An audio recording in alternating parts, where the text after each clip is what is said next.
नमस्कार, आप देख रहे हैं एनएमएफ न्यूज। बांग्लादेश में स्थिति लगातार बढ़ती जा रही है। हिंदुओं के साथ अत्याचार बढ़ रहा है। बहन बेटियों को हिंदुओं की उनके साथ गलत काम किए जा रहे हैं, उनके घरों को तोड़ा जा रहा है। इसी के साथ अब बड़ी खबर यह आ रही है कि हिंदुस्तान के बॉर्डर पर बड़ी संख्या में अल्पसंख्यक वहां के हिंदू समाज के लोग इकट्ठा हो गए हैं और भारत में शरण लेने की मांग कर रहे हैं। तस्वीरें देख सकते हैं, ये भारत बांग्लादेश बॉर्डर की तस्वीरें हैं जहां से बड़ी संख्या में हिंदू वहां डटे हुए हैं और भारत में शरण लेने की मांग कर रहे हैं। विपक्ष ने भी मांग उठा दी है, मोदी सरकार से अपील की है कि जिन हिंदुओं को बांग्लादेश में अत्याचार का सामना करना पड़ रहा है उन्हें भारत में शरण दे दी जाए। सपा नेता आईपी सिंह ने एक ट्वीट किया है और ट्वीट में मांग की है कि हिंदुओं को भारत में सीमा में एंट्री दी जाए। आईपी सिंह ने अपने ट्वीट में लिखा, बांग्लादेश में हिंसा के कारण जो हिंदू भारत आना चाहते हैं और हमारी सीमाओं पर खड़े हैं, उन्हें भारत में क्यों नहीं प्रवेश करने दे रही मोदी सरकार।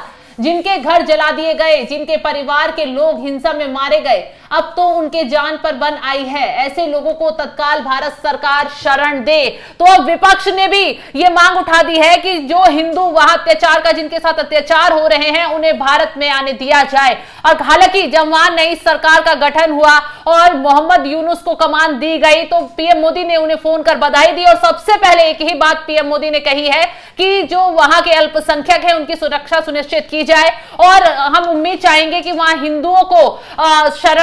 हिंदुओं को सुरक्षित रखा जाए। पीएम मोदी ने अपने ट्वीट में कहा, प्रोफेसर मोहम्मद यूनुस को उनकी नई जिम्मेदारियां संभालने पर मेरी शुभकामनाएं। हम हिंदू और अन्य सभी अल्पसंख्यक समुदाय की सुरक्षा सुनिश्चित करते हुए सामान्य स्थिति में जल्द से जल्द वापसी की उम्मीद करते हैं। भारत शांति, सुरक्षा और विकास के लिए दोनों देशों के लोगों की साझा आकांक्षाओं को पूरा करने के लिए बांग्लादेश के साथ काम करने के लिए प्रतिबद्ध है।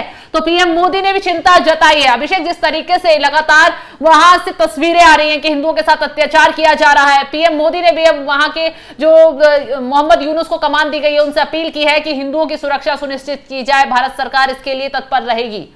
बिल्कुल शबनम, लेकिन सबसे पहले इन तस्वीरों को देखना जरूरी हो जाता है। जो हिंदुस्तान में प्रोटेस्ट चल रहा है, लोग मांग कर रहे हैं all eyes on Bangladesh, Bangladeshi Hindu, Bangladeshi Hindu को आज वाकई में बचाने की जरूरत है। जिस तरीके से ये टैगलाइन चलाई गई थी, all eyes on Rafah, all eyes on Gaza, all eyes on Hamas, लेकिन इस तरीके से आज फिल्मिस्तान चुप है, बुद्धिजीवी चुप हैं और तमाम जितनी बड़ी हस्तियां हैं वो सब चुप हैं। आज वाकई में यूएन, आप समझिए, यूएन इस बात का संज्ञान ले चुका है कि बांग्लादेश में जो हिंसा हिंदुओं के खिलाफ हो रही है वो बंद हो जानी चाहिए। लेकिन शायद इसकी भी जिम्मेदार भारत सरकार ही है, क्योंकि जिस तरीके से 57 इस्लामिक देश होने के बावजूद भी शेख हसीना हिंदुस्तान में शरण लेने के लिए रुकती हैं, उसके बाद बांग्लादेश के जो मुस्लिम हैं, जो शेख हसीना के विरोधी हैं, उन्हें ऐसा लगा कि जितने हिंदू यहां रह रहे हैं वो भी हिंदुस्तान के एजेंट हैं। जिस तरीके से शेख हसीना को वो एजेंट मानते हैं। अब इन तस्वीरों पर गौर करिएगा कि तकरीबन 1,30,00,000 हिंदू रहते हैं बांग्लादेश में। जो तकरीबन पहले मैं आपको बताऊं 1971 से पहले तक 30% जो हिंदू बांग्लादेश में हुआ करते थे वो आज मात्र 7.5% हिंदू रह चुके हैं। तो आप समझ सकते हैं कि इस तरीके इतने बड़े पैमाने पर धर्मांतरण हुआ। जिसने नहीं किया उसे मार दिया गया और जो बचे कुचे हुए हैं हिंदू हैं उन्हें अब मार दिया जाएगा। ये लोग वो लोग हैं जिनके घर जल चुके हैं, जिनके ठिकाने ढहा दिए गए हैं और इन्हें, इनके सर पर अब छत नहीं है, इन्हें शरण चाहिए। मैं भारत सरकार से यहां एक सवाल पूछना चाहता हूं। सुप्रीम कोर्ट के वरिष्ठ वकील हैं अश्वनी उपाध्याय और उनका डाटा यह कहता है कि अब तक 5 करोड़ घुसपैठिए, 5 करोड़ बांग्लादेशी हिंदुस्तान में आ चुके हैं। भारत सरकार तब सोई हुई थी जब घुसपैठिए आकर यहां तस्करी करते हैं, गायों की तस्करी करते हैं, अफीम की तस्करी करते हैं, चरस गांजे की तस्करी करते हैं। बांग्लादेश की आकर डेमोग्राफी चेंज कर दी।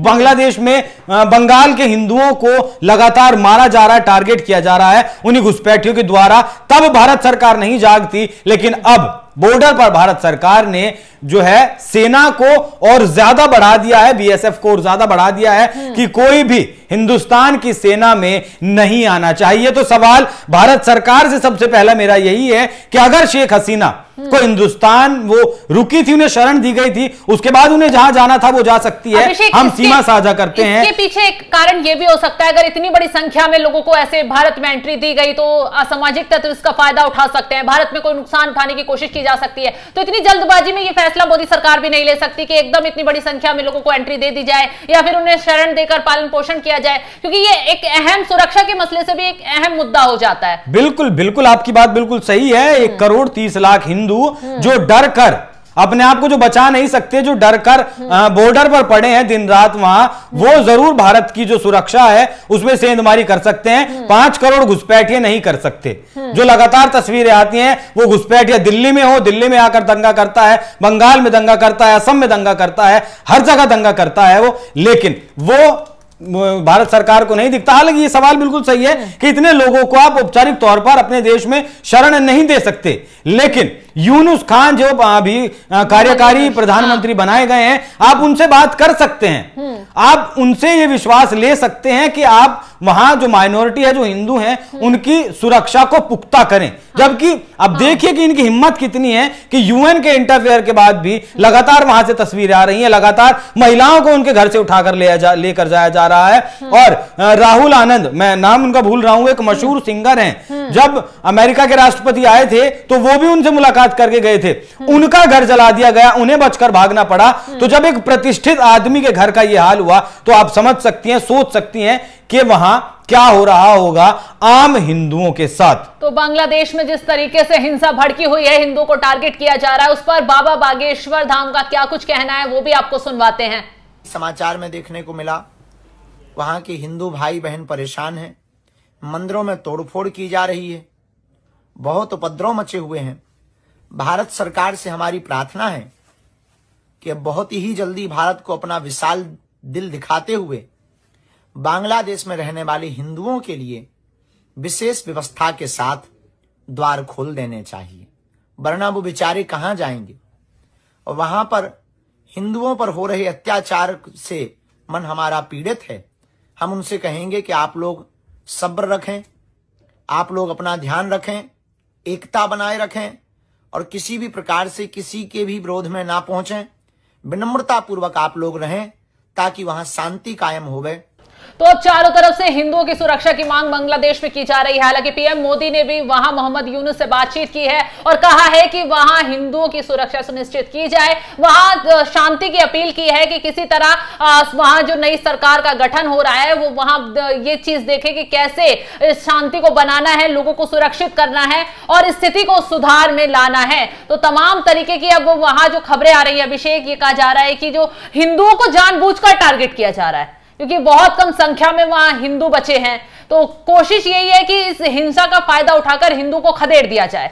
बिल्कुल, अफगानिस्तान से खत्म कर दिए गए, पाकिस्तान से खत्म कर दिए गए आने वाले 4 से 5 साल, ज्यादा वक्त नहीं लगेगा, 4 से 5 साल, जब 29 का चुनाव भारत में होगा या फिर 29 का चुनाव बांग्लादेश में होगा, तब तक जो आज 1 करोड़ 30 लाख की जनसंख्या है वो 5 7 10 लाख पे आ जाएगी। कुछ जबरन जो है अपनी जान बचाने के लिए, परिवार की जान बचाने के लिए कन्वर्ट हो जाएंगे, वो इस्लाम कबूल कर लेंगे, कुछ जो नहीं करेंगे वो मारे जाएंगे, कुछ इधर उधर भटकेंगे, कुछ भारत में आ जाएंगे या भारत में घुसने की कोशिश करेंगे। जैसे भी होगा आने वाले 5-7 साल में खत्म हो जाएंगे। और फिलहाल जो हिंसा है, मैं बड़ी जिम्मेदारी के साथ कह रहा हूं कि शेख हसीना जिस 5 तारीख से जो यहां है, इसी वजह से बांग्लादेशी मुसलमानों का गुस्सा उबाल पर है और इसीलिए हिंदुओं के साथ वहां टारगेट किलिंग लगातार की जा रही है। शबनम, इस पर भारत सरकार को बहुत संवेदनशीलता के साथ नजर तो बनाए हुए रखे ही हैं आप, लेकिन जब आप 71 में इंटरफेयर कर सकते हैं, 2008 में इंटरफेयर कर सकते हैं, जब भी बांग्लादेश के हालात बिगड़ते हैं, तब आप अपनी सेना भेज सकते हैं 71 में एक अलग देश करने के लिए, वहां आपके सैकड़ों जवान मारे जाते हैं, तब आपको दिक्कत नहीं होती। लेकिन आज जब हिंदू मारा जा रहा है वहां, तब भारत सरकार के विदेश मंत्री भी और भारत सरकार भी ये कहती है कि हम सुरक्षा को सुनिश्चित करेंगे, नजर बनाए हुए हैं, बनाए रखिए नजर। तो फिलहाल जिस तरीके से बॉर्डर पर तमाम सैकड़ों की संख्या में हिंदू जुटे हुए हैं, उन्हें सुरक्षा की मांग की जा रही है। अब देखना यह होगा कि भारत सरकार उन्हें लेकर क्या कदम उठाती है या फिर बांग्लादेश की नई सरकार जो मोहम्मद यूनुस ने कमान संभाली है उनसे क्या बातचीत आगे की जाती है। फिलहाल तमाम खबरों की अपडेट के लिए आप बने रहिए हमारे साथ। नमस्कार सभी भाइयों को, जय श्री राम। आज बांग्लादेश में जिस तरीके से हमारे हिंदू भाइयों को मारा जा रहा है, काटा जा रहा है, बहन बेटियों के साथ बलात्कार और सारे मंदिर तोड़ दिए जा रहे हैं, आज पूरी दुनिया मौन है, कोई भी कुछ कहने को तैयार नहीं है। हमारे हिंदू भाइयों के लिए सब चुप हैं। मैं सभी को बता देना चाहता हूं, नरेंद्र मोदी जी को भी कह देना चाहता हूं, या तो 24 घंटे में वहां बांग्लादेश में हमारे हिंदू भाइयों पर जो अत्याचार हो रहा है वो बंद हो। अन्यथा मुझे सभी जगह की जानकारी है, यहां जितने भी बांग्लादेशी यहां रह रहे हैं सभी हिंदू रक्षा दल की रडार पर हैं और मैं उन्हें छोड़ूंगा नहीं। मैं उनके लिए आर पार की पूरी ताकत के साथ लड़ाई लड़ूंगा। मैं 24 घंटे का अल्टीमेटम नरेंद्र मोदी जी को कह रहा हूं और दे रहा हूं, या तो आप बांग्लादेश पर इतना दबाव बनाएं कि वह हिंदू पर अत्याचार बंद कर दें, अन्यथा यहां भी हम बांग्लादेशियों के साथ ऐसा ही व्यवहार करेंगे। मैं छोड़ूंगा नहीं। अपने भाइयों के लिए मैं किसी भी हद तक जा सकता हूं, लेकिन अपने भाइयों पर अत्याचार, अपने परिवारों पर अत्याचार बिल्कुल सहन नहीं करूंगा। जय श्री राम।